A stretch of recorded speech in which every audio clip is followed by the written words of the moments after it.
Enséñame, Señor, tu senda, y haz que por ella pueda siempre andar. Permíteme, pues, que la aprenda, y que tu amor me alumbre sin cesar. Camino de santidad, con el hermano Omar Duaret. Isaías 35:8 dice: y habrá allí calzada y camino, y será llamado camino de santidad. El que anduviere por este camino, por torpe que sea, no se extraviará. Sosténme tú, Señor, guíame tú, Señor, por el camino de la eternidad. Sosténme tú, Señor, guíame tú, Señor, quiero alcanzar la gran felicidad.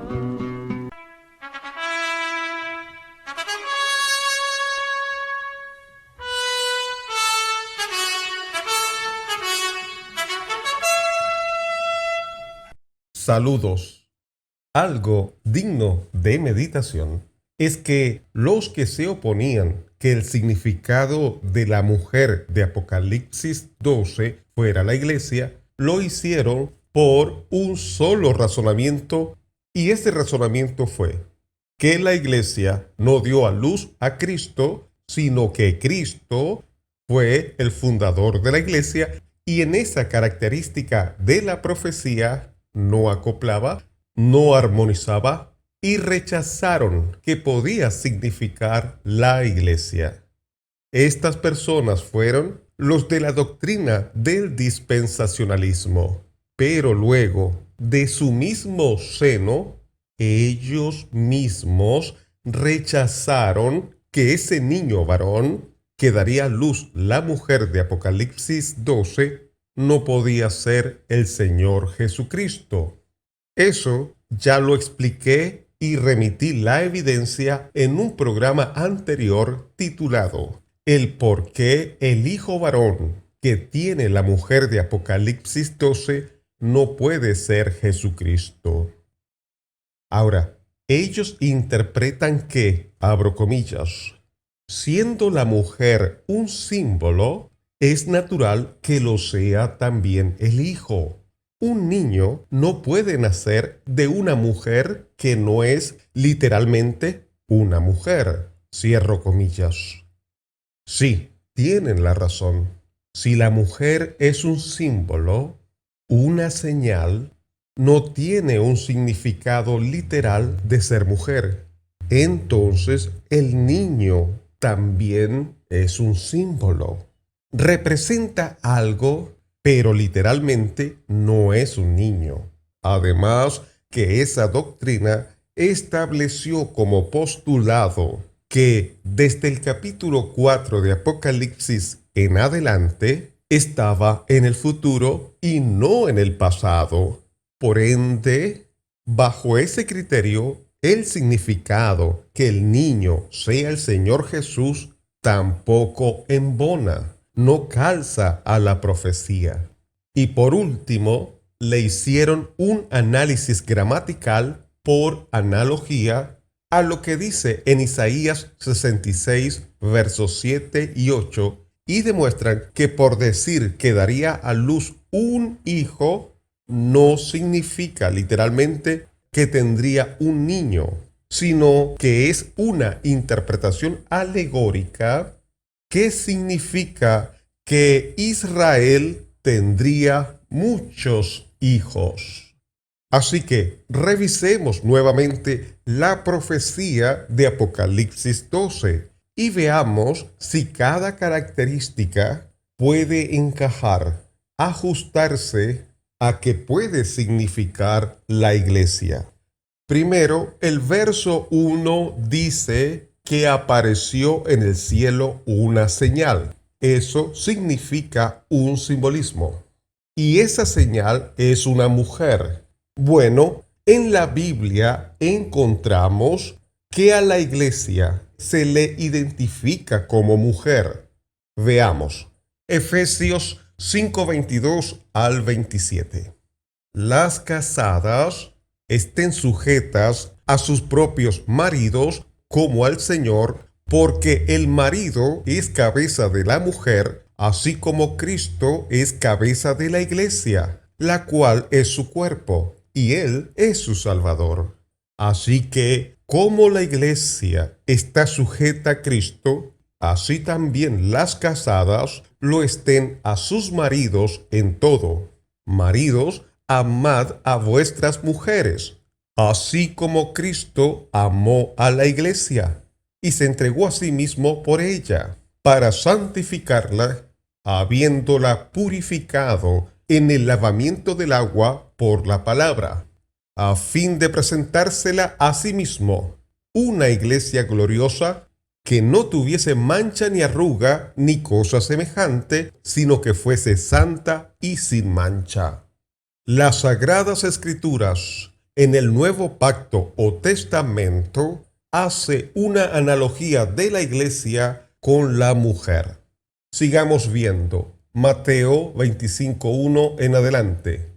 Entonces, el reino de los cielos será semejante a 10 vírgenes, que tomando sus lámparas, salieron a recibir al esposo. 5 de ellas eran prudentes y 5 insensatas. Las insensatas, tomando sus lámparas, no tomaron consigo aceite, mas las prudentes tomaron aceite en sus vasijas, juntamente con sus lámparas. Y tardándose el esposo, cabecearon todas y se durmieron. Y a la medianoche se oyó un clamor: aquí viene el esposo, salid a recibirle. Todas aquellas vírgenes se levantaron y arreglaron sus lámparas. Y las insensatas dijeron a las prudentes: dadnos de vuestro aceite, porque nuestras lámparas se apagan. Mas las prudentes respondieron diciendo: para que no nos falte a nosotras y a vosotras, id más bien a los que venden, y comprad para vosotras mismas. Pero mientras ellas iban a comprar, vino el esposo, y las que estaban preparadas entraron con él a las bodas, y se cerró la puerta. Después vinieron también las otras vírgenes, diciendo: Señor, Señor, ábrenos. Mas él, respondiendo, dijo: de cierto os digo, que no os conozco. Velad pues, porque no sabéis el día ni la hora en que el Hijo del Hombre ha de venir. Segunda de Corintios, capítulo 11, verso 2. Porque os celo con celo de Dios, pues os he desposado con un solo esposo, para presentaros como una virgen pura a Cristo.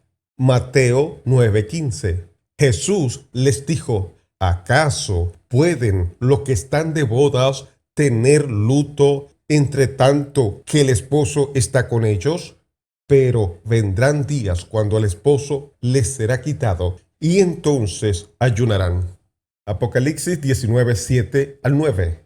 Gocémonos y alegrémonos, y démosle gloria, porque han llegado las bodas del Cordero, y su esposa se ha preparado. Y a ella se le ha concedido que se vista de lino fino, limpio y resplandeciente, porque el lino fino es las acciones justas de los santos. Y el ángel me dijo: escribe: bienaventurados los que son llamados a la cena de las bodas del Cordero. Y me dijo: estas son palabras verdaderas de Dios. Ahora, todos estos versos que he aportado demuestran que a la iglesia también se le llama mujer. Entonces, bajo ese criterio, la iglesia encaja en ese aspecto de la profecía. Ahora, la mujer está vestida de sol, con la luna debajo de sus pies, y sobre su cabeza tiene una corona de 12 estrellas. Fijémonos que no dice que la mujer está rodeada por el sol, la luna y las estrellas, sino que está vestida de sol. Hay una profecía que dice en Malaquías 4:2, mas a vosotros, los que teméis mi nombre, nacerá el sol de justicia, y en sus alas traerá salvación, y saldréis y saltaréis como becerros de la manada. También vemos que en el libro de Apocalipsis hay, tanto a personas como a cosas, que dice que resplandecen como el sol. Eso representa la gloria de Dios y la santidad que caracteriza a la verdadera iglesia de Jesucristo, como lo fue la iglesia primitiva.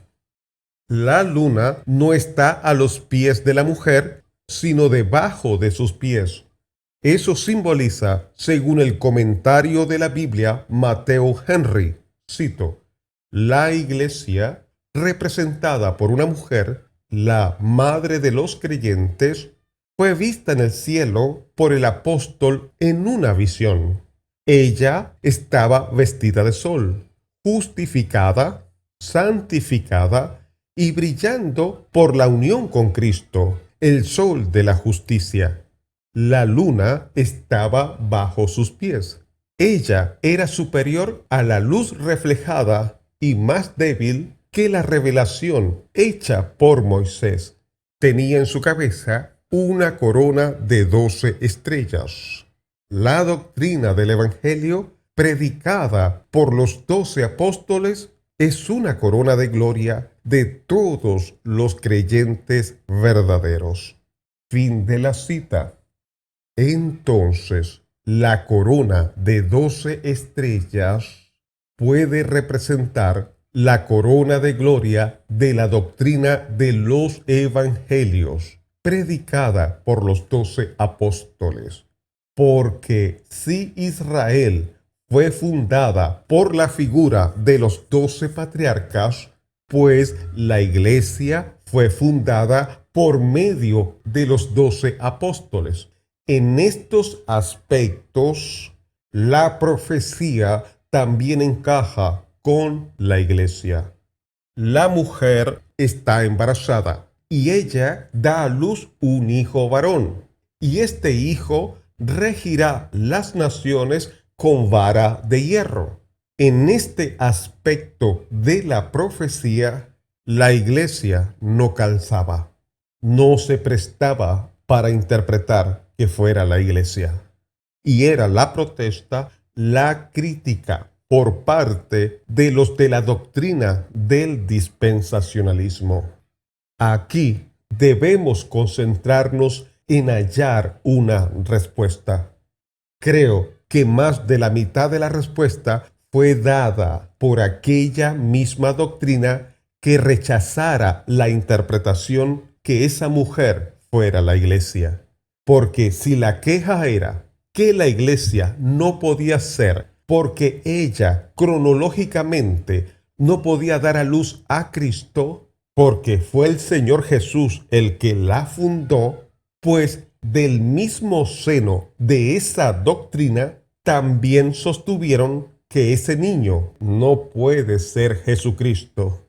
Entonces, más de la mitad de la respuesta está dada por ellos mismos. Porque si la doctrina del dispensacionalismo halló posteriormente inviable que ese niño fuera Jesucristo e interpretó, y lo digo en sus propias palabras, cito, nosotros entendemos que este hijo varón simboliza a los convertidos israelitas de los últimos días de la presente dispensación. La mujer es la nación y el hijo es el grupo de convertidos de la nación. Fin de la cita. Eso quiere decir que la interpretación de ese niño es plural, pero el caso es que se ajusta más la probabilidad que sea la iglesia que Israel por 3 motivos. Primero, abro comillas, lo distintivo del dispensacionalismo es que sostiene que Israel como nación y la Iglesia como cuerpo de Cristo no forman un único pueblo de Dios, sino dos pueblos con profecías, promesas y destinos diferentes. Cierro comillas. Tomando ese criterio, lo que dice en Apocalipsis 2:27 es una promesa para la Iglesia y no para Israel, si ese criterio fuera cierto. Apocalipsis 2:27. Y las regirá con vara de hierro, y serán quebradas como vaso de alfarero, como yo también la he recibido de mi Padre. Ese mensaje de regir las naciones con vara de hierro le fue dicho a la iglesia de Tiatira. Segundo, abro comillas, el doctor J. Dwight Pentecost, por ejemplo, citando W. Kelly, define: Israel volverá a su tierra y se convertirá en verdad, y será bendecido bajo la dirección de Jehová su Dios, pero como Israel, no como cristianos. Repito, no como cristianos, que llegan a ser, entre tanto, todos los creyentes, sean judíos o gentiles. Cierro comillas. La Biblia nos dice que esa descendencia de la mujer es cristiana. Preste atención. Apocalipsis 12:17. Entonces el dragón se llenó de ira contra la mujer y se fue a hacer guerra contra el resto de la descendencia de ella, los que guardan los mandamientos de Dios y tienen el testimonio de Jesucristo. Abro comillas. Al mismo tiempo, el doctor L.S. Schaffer, fundador y primer presidente del Seminario Teológico de Dallas, considerado el centro neurológico del dispensacionalismo, escribe: mucho de la bendición divina está determinada para Israel, todo lo cual está anticipado en sus pactos y profecías, pero ningún pacto o profecía introduce a esa nación a la ciudadanía celestial o a una unión matrimonial con Cristo. El dispensacionalismo, por lo tanto, afirma que Israel tendrá una relación específica mediante Cristo, pero no en Cristo, sino directamente con Jehová. Respecto de esto último, J.F. Walvoord escribe: los santos del antiguo pacto nunca son descritos por la frase en Cristo. La mejor respuesta es conceder el punto que la resurrección de los santos del antiguo pacto es después de la tribulación, pero divorciarla completamente del traslado y resurrección de la iglesia. Cierro comillas. Tercero, el dragón escarlata, que tiene 7 cabezas y 10 cuernos, y en sus cabezas 7 diademas, para algunos eruditos es un sistema de gobernación mundial. Es verdad que desde el verso 7 al 12 está hablando de Satanás, pero cuando se refiere a la mujer y el dragón perseguidor, tiene las mismas características de la primera bestia de Apocalipsis 13:1, que dice: me paré sobre la arena del mar y vi subir del mar una bestia que tenía 7 cabezas y 10 cuernos, y en sus cuernos 10 diademas, y sobre sus cabezas un nombre blasfemo. Y el capítulo 13 explica que ese dragón o bestia tiene una identidad distinta a la del diablo. Observe, Apocalipsis 13:4. y adoraron al dragón que había dado autoridad a la bestia, y adoraron a la bestia, diciendo: ¿quién como la bestia? ¿Y quién podrá luchar contra ella? En Apocalipsis 13, verso 4, hay una clara distinción en identidad entre el dragón y la bestia. Claro, no se puede negar que al final es el diablo que está detrás de todo esto. Pero la bestia o dragón, que tiene 7 cabezas y 10 cuernos, y en sus cuernos 10 diademas, es un sistema de gobernación mundial.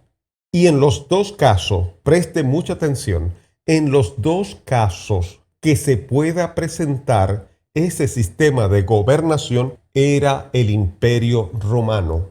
Porque si ese niño es Jesucristo, él nació en la época del Imperio Romano. Y si ese niño es el pueblo de Dios que la iglesia estaba pariendo o dando a luz, también fue en la época del Imperio Romano. Eso hace imposible que sea Israel, porque el Imperio Romano jamás persiguió a los judíos por guardar el testimonio de Jesucristo. Israel fue destruido en el año 70 de la era cristiana por una franca rebelión y la no aceptación del Señor Jesús. Acordémonos lo que dijeron al preferir a Barrabás antes que al justo, Mateo 27:25. Y respondiendo todo el pueblo, dijo: su sangre sea sobre nosotros y sobre nuestros hijos. Y justamente, una generación posterior fueron los que sufrieron las consecuencias de sus injusticias. Ahora, algunos, para querer acoplar esta profecía a su doctrina, presuponen que el Imperio Romano resurgirá en los últimos tiempos y ahí sí se cumplirá esta profecía, porque es allí que se perseguirá a Israel. No tengo dudas que Israel será asediado en los últimos tiempos, pero no será por el Imperio Romano. El Imperio Romano jamás reaparecerá en los últimos tiempos, como algunos conjeturan. Mire lo que dice la Biblia, Apocalipsis 17:8. La bestia que has visto era y no es, y está para subir del abismo e ir a perdición. Y los moradores de la tierra, aquellos cuyos nombres no están escritos desde la fundación del mundo en el libro de la vida, se asombrarán viendo la bestia que era y no es y será. Apocalipsis 17:11. La bestia que era y no es también el octavo, y es de entre los 7 y va a la perdición. Pueden ver que tanto el verso 8 y el verso 11 del capítulo 17 de Apocalipsis dice que la bestia está para subir del abismo e ir a perdición. Y dice el apóstol Juan que esa bestia era. Acordémonos que el apóstol Juan vivió en el tiempo del Imperio Romano. Y si dice que esa bestia era, está diciendo que esa bestia no es el Imperio Romano. Luego dice que la bestia no es. Eso le lleva a su tiempo presente y está enfatizando que esa bestia que ha de subir del abismo no es decir, no es el Imperio Romano. Y luego dice que esa bestia no es. Eso descarta al Imperio Romano que reaparecerá en los últimos tiempos. La bestia está entre los 5 reinos anteriores que habían precedido al Imperio Romano, porque dice que la bestia era. Según el Nuevo Testamento, La iglesia también da a luz, también pare. Veamos, Gálatas 4:19.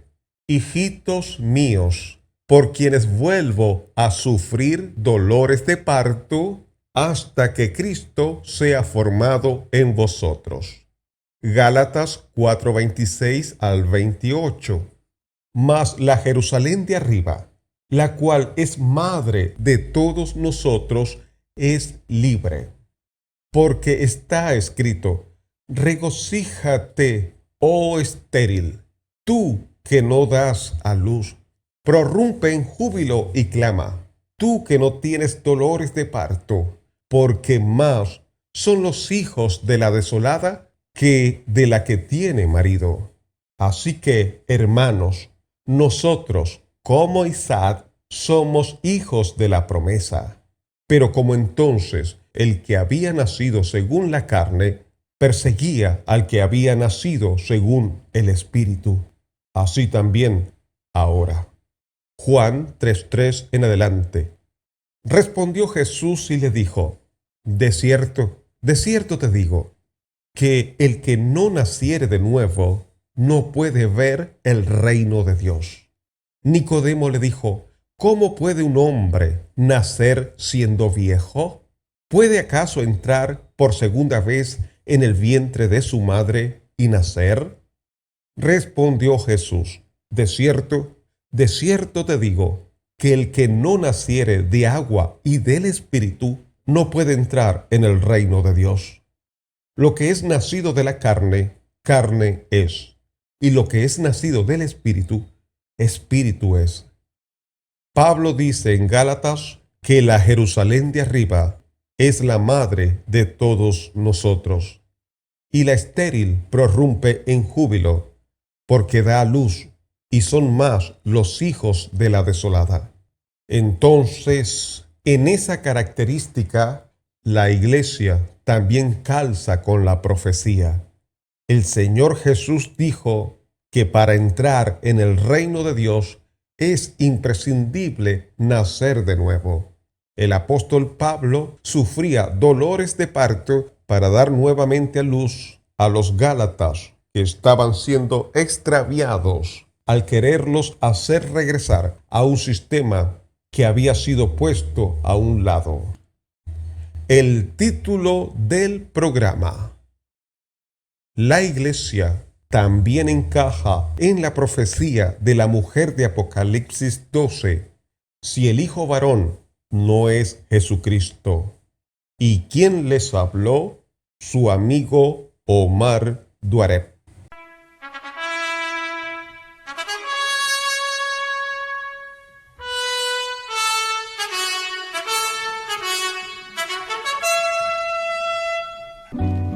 Enséñame, Señor, tu senda, y haz que por ella pueda siempre andar. Permíteme, pues, que la aprenda, y que tu amor me alumbre sin cesar. Esto fue Camino de Santidad con el hermano Omar Duarep. Hasta una próxima entrega. Sosténme tú, Señor, guíame tú, Señor, por el camino de la eternidad. Sosténme tú, Señor, guíame tú, Señor, quiero alcanzar la gran felicidad.